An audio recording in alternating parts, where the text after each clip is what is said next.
Nope, nope, nope, nope, nope, nope. Hottest gadgets 20 years ago. This could be fun. Any 90s kids? Today, we're taking a nostalgic trip down memory lane and looking at the 10 hottest gadgets this that feels were all AI the rage generated. about 20 years ago, back in 2003. Some of these gadgets paved the way for the devices we know and love today, while others were quickly replaced by newer and better tech. Those kids that had parents that had vans that had like car TVs in them. Holy shit. So let's jump right into the list with number 10. Kicking off our list are the Palm Pilots. These personal digital assistants were extremely popular in the early 2000s. I remember a phone called the Palm Pre. Mainstream handheld computer. Rex Danny, thank you for the 37 months. The pioneers of digital personal. Boring next. Players. Ooh. MP3s and digital music really took off in the early 2000s, and affordable flash memory allowed music players to shrink down into compact, pocket-sized devices. The Apple iPod was just starting to take over the market in 2003. I know I've said this story before, but if you haven't heard it, because I'm very proud of it. I bought a MP3 player that had a 1-year warranty. At the end of the year, it broke. When I take it back to the store to get a new one, it had already, they stopped making it because it was going so fast. One day they were selling 64 megabyte MP3s, next time 128, next time 250. So I had the 64 or the 128 one, and I just got a new equivalent, and that bumped me up a level. And then the exact same thing happened a year later. It broke down again, and I got a new one. So I ended up with a half a gig one or something. Because shit was moving so fast. The MP3 players, it was just every 6 months or so that the capacity had doubled. But other MP3 players like the Creative Nomad Jukebox and the iRiver IHP 100 were also popular. What's the Microsoft one? Zune? Library with you on the go. It's crazy to think that before this, we were still carrying around CD players and little binders full I never of had CDs. this. I was jealous of the kids that had this. The released third-generation iPod Classic could hold up to 10,000 songs and had 8 hours of battery life. But then with its click the disc ones, if they couldn't take any vibrations. The iPod quickly dominated the growing digital music market. Carrying an iPod Classic stuffed full of music made you the coolest kid around and paved the way for the Apple mania we see then today. Then came the iPod Touch. That was nuts. Coming in at number 8, we have the PlayStation 2 video game console by Sony.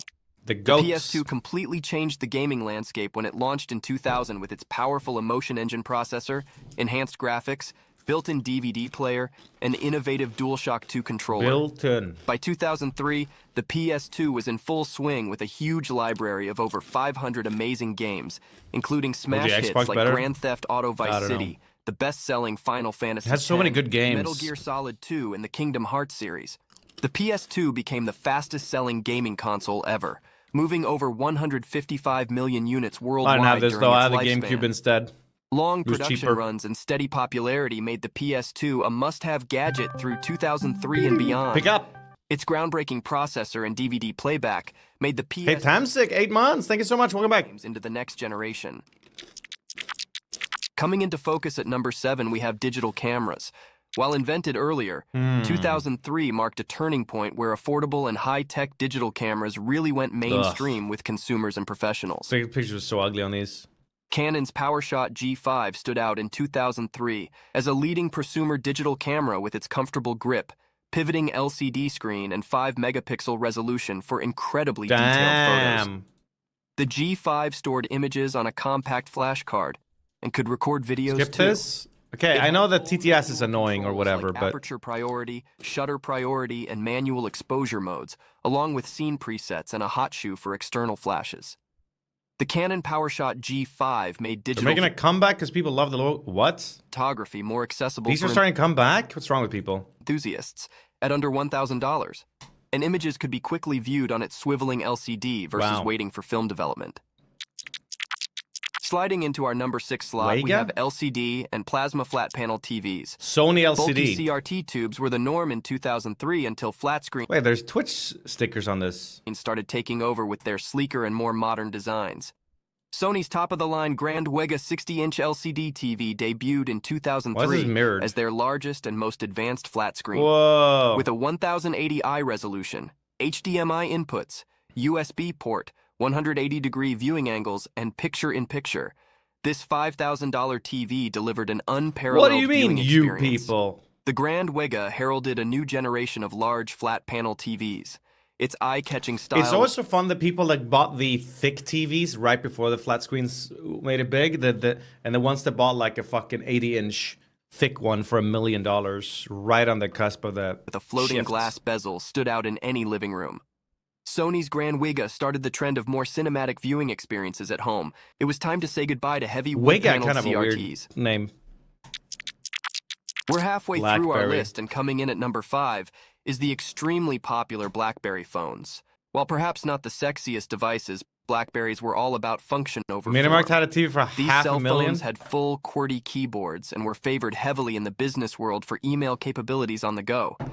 Their ability to provide quick access to email, contacts, calendar, and the web made BlackBerries a must-have for Phew. professionals.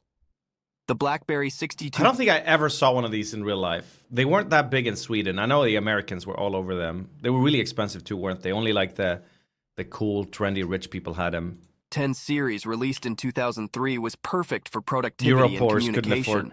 BlackBerries helped drive the boom in smartphones thanks to their full-featured functionality. You were a kid when they were used? What? This was right before the iPhone, and that's what, 2007, 2008?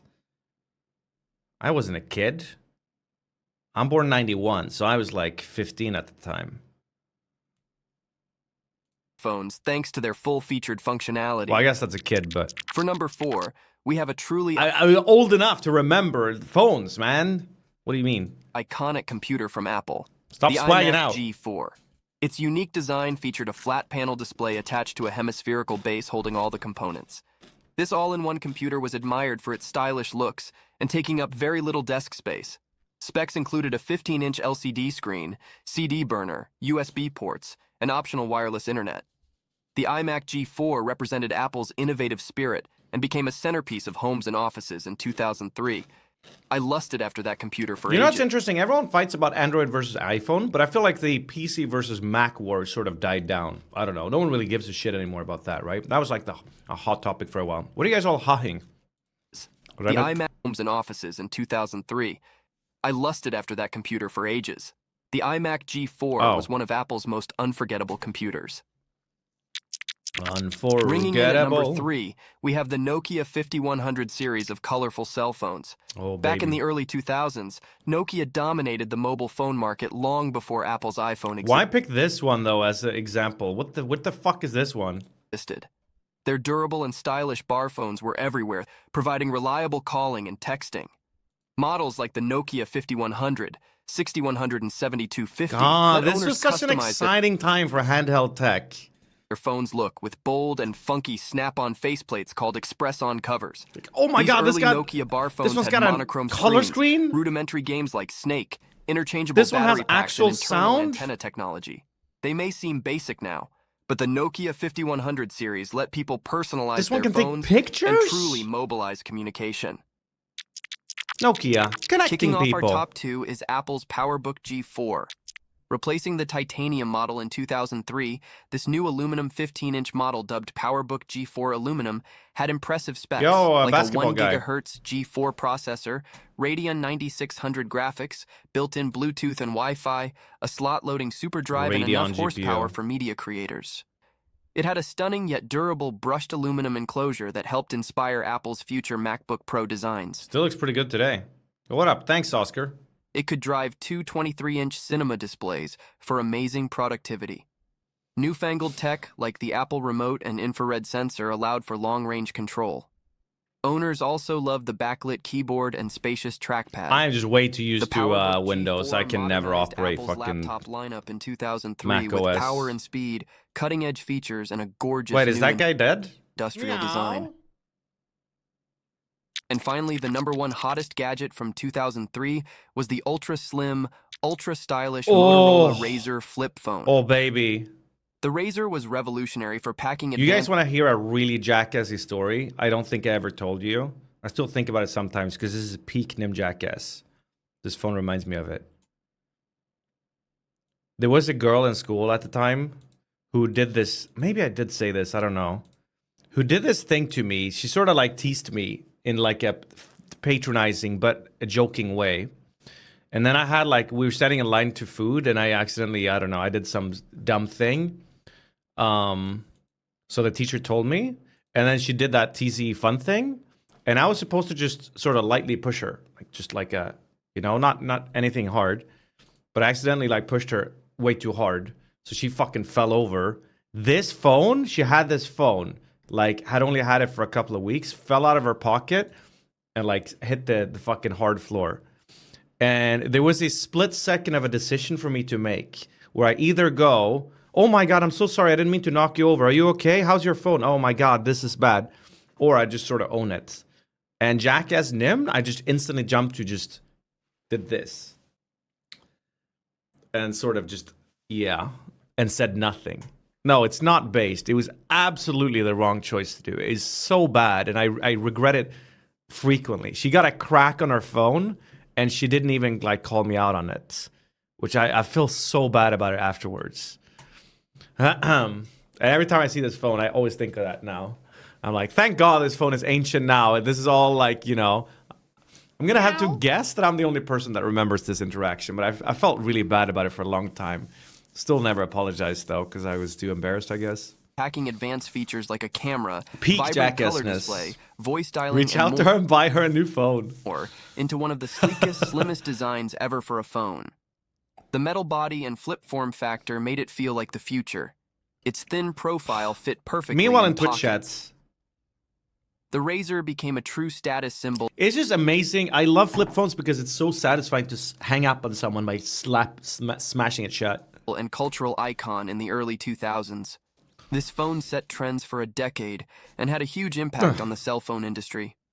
For its groundbreaking style and combination of form and function, the Motorola Razr was undoubtedly the hottest gadget back in 2003. Good shit. Is it So really there that you old? have it, the 10 hottest gadgets from 20 years ago that everyone wanted. It's amazing to look back and see what how up? technology has progressed. I You feel can't nostalgic first-time chat it now remembering yourself. all these iconic devices from the early 2000s. They laid the foundations for the Oh, the N-Gage. I really wanted one of these, but everyone roasted them. The first generation N-Gage was called the elephant's ear because, so this is a phone and a handheld gaming device. Guess how you held it against your ear to talk to someone. Not like this, like that, or well, like that. The dumbest fucking design ever. You just held it out like that. The speaker and the microphone was here. So you held it like this. You looked like a fucking elephant. the incredible smart tech we enjoy today. The taco.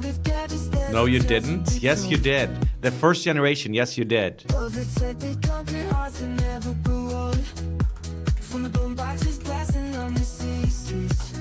They fixed it on the second edition, but the first one. In October of 2003, I looked like this, Wow. and mobile phones looked like this. Well, at least one of them. And microphone meant that to use it as a phone, you held it like this. In a day when vastly more people talked than texted, it was only a matter of time before the taco phone nickname was born.